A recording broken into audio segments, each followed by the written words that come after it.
시장은 겉으로 보면 늘 똑같은 풍경이다. 아침이면 좌판이 열리고, 점심이면 사람들로 북적이고, 저녁이면 하루의 노고가 가게 문틈에서 피어오른다. 그러나 그 풍경을 매일같이 살아내는 사람들에게는 그 하루가 어제와 다르고 내일도 같지 않다. 삶이라는 것은 그렇게 무겁고 또한 미세한 감정들로 구성된 것이다. 윤말순 역시 그랬다. 겉보기에는 매일같이 떡볶이 국물 끓이고 튀김을 건지는 똑같은 하루였지만 그녀의 마음속에서는 서연의 말 한마디가 헤아릴 수 없는 무게로 남아 있었다. 그 말이 창피하다는 그 한마디였다는 사실이 특히 아팠다. 그녀는 시장 사람들과 웃으며 이야기를 나누면서도 어느 순간 똑같은 질문을 스스로 되뇌곤 했다. 내가 그렇게 창피스러운 사람인가? 그 질문은 하루에도 수십 번 마음속에서 울렸다. 하지만 말수는 그 질문을 누구에게도 털어놓지 못했다. 이런 마음의 흐름은 심리학에서 내면화라고 부른다. 사람은 자신을 의심하는 말 한마디에 유독 약하다. 평생 버텨온 자존심이라 할지라도 가장 가까운 사람의 말 한마디가 그 자존심을 순식간에 무너뜨리기도 한다. 그날 이후 말수는 레스토랑 근처를 일부러 피했다. 지나갈 때마다 느껴지는 무거운 공기, 서연의 시선, 아들의 얼굴에 담긴 미묘한 불편함까지 그 모든 것이 그녀를 더 작아지게 만들었다. 그러던 어느 날 시장 아주머니 한 명이 조심스럽게 말을 건넸다. 아주머니, 요즘 얼굴이 많이 상하셨어요. 말수는 웃으며 대답했다. 아이고, 내가 뭐. 그냥 조금 바빴지. 하지만 그 미소는 힘이 없었다. 그녀는 밤마다 생각이 깊어졌다. 평생 시장에서 버텨온 사람도 가족으로부터 받은 상처 앞에서는 한없이 흔들릴 수밖에 없었다. 그러나 이 이야기는 단지 말씀만의 상처가 아니다. 서연 역시 자신만의 깊은 상처 속에서 허우적거리고 있었다. 서연은 구속되기 전까지의 시간 동안 자신이 만든 레스토랑을 바라보며 수없이 갈등했다. 그녀의 마음속 깊은 곳에는 두려움이 있었다. 내가 실패한 사람처럼 보일까봐. 그 두려움은 그녀의 자존심을 움켜쥐고 흔들었다. 그 두려움 때문에 그녀는 잘못을 인정하지 못했고 결국 더 큰 잘못을 덧치라고 말았다. 사람은 누구나 자신을 지키기 위해 방어막을 만든다. 그러나 그 방어막이 두꺼워질수록 오히려 스스로를 가두는 감옥이 되기도 한다. 서연은 바로 그런 감옥 속에 서 있었다. 그녀의 레스토랑은 더 이상 꿈을 실현하는 장소가 아니라 지켜야만 하는 전쟁터처럼 느껴졌다.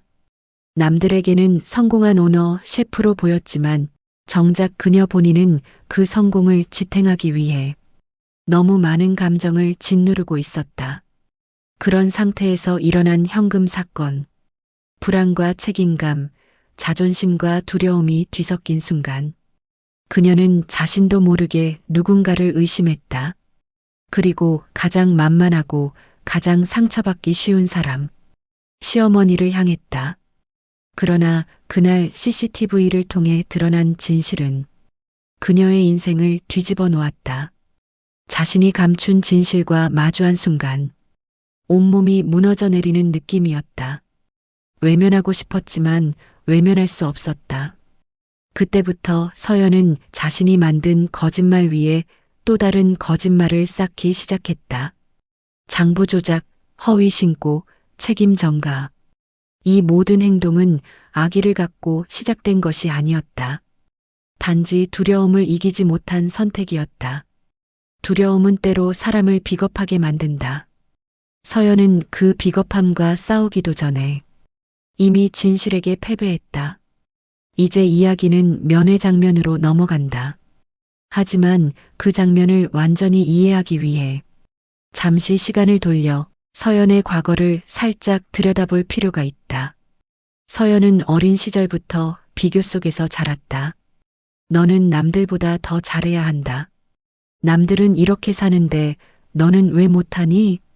그녀는 늘 성과를 기준으로 인정받았다. 그 기준은 얄팍한 칭찬과 굵직한 꾸중이 번갈아가며 만든 틀 안에서 자랐다.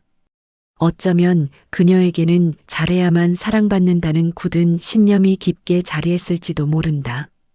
어른이 된 서연에게 그 신념은 완벽주의가 되었다.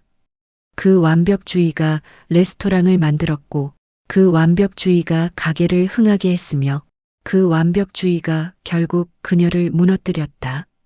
CCTV에서 자신의 모습이 발견된 날, 서연은 집에서 한참 동안 스스로를 부정했다. 그럴 리 없어. 나 같은 사람이 어떻게 해. 하지만 진실은 시간이 지날수록 더 명확해졌다. 그녀의 눈은 울먹였고 식탁에 놓인 장부는 손자국이 날 정도로 뒤엉켜 있었다. 그녀는 마침내 거울을 바라보며 흐느꼈다. 내가 왜 이렇게까지 된 거야? 이쯤에서 잠시 이야기를 정리해보자. 이 갈등의 핵심에 있는 것은 잘못 자체가 아니다. 그 잘못을 감추려는 마음, 그 마음의 뒤에 숨겨진 두려움, 그리고 그 두려움을 바라보지 못한 오해다. 사람은 누구나 잘못을 한다.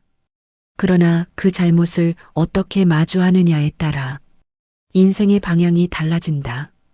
서연은 그 잘못 앞에서 자신을 지키려 했고 그 과정에서 사랑하는 사람을 잃었다. 이제 다시 이야기의 흐름으로 돌아가 보자. 구치소에서 면회 날. 면회실은 차갑고 정적이 흐르는 곳이었다.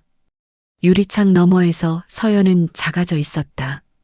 평소 자신감 넘치던 모습은 사라지고 경직된 어깨와 수척해진 얼굴이 그녀를 감싸고 있었다. 큰아들은 말을 잇지 못했다. 그리고 서연이 먼저 입을 열었다. 어머니한테 미안하다고 전해줘. 그 말은 거의 속삭임에 가까웠다. 하지만 그 속삭임에는 한 인간이 무너지고 다시 일어서려는 작은 의지가 담겨 있었다. 그 말이 시장에 전해졌을 때 말수는 한참 동안 아무 말도 하지 않았다. 떡볶이를 젓던 손을 멈추고 가만히 하늘을 바라보았다. 그리고 아주 천천히 입을 열었다. 얘야, 미안한 건 내가 아니고 내 마음이야. 그 말 속에는 수십 년 살아온 여자의 마음이 담겨 있었다. 책임을 따지는 마음이 아니라 상처를 덮으려 하는 마음도 아니라 그저 한 사람의 고통을 이해하려는 마음. 시장 사람들은 그 말을 듣고 조용히 고개를 끄덕였다. 사람들은 모두 알고 있었다. 이 사건은 단순한 도둑질이나 사기 사건이 아니라 사람과 사람 사이의 관계가 무너져 내린 순간이라는 것을. 서연은 구치소 안에서 많은 시간을 보냈다. 처음 며칠은 분노했고, 며칠은 부정했고, 며칠은 원망했다. 그러나 시간이 흘러가며 그 원망이 누그러지기 시작했다. 어느 날 밤 서연은 뜬 눈으로 천장을 바라보며 처음으로 깊은 반성을 했다. 나는 왜 어머니에게만 그렇게 예민했을까? 그 질문을 따라가다 보니 그녀의 마음속에서 오래된 감정이 발견되었다. 나는 항상 더 나아져야 한다. 나는 부족하면 사랑받을 수 없다.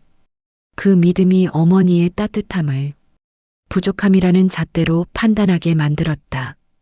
그녀는 비로소 깨달았다.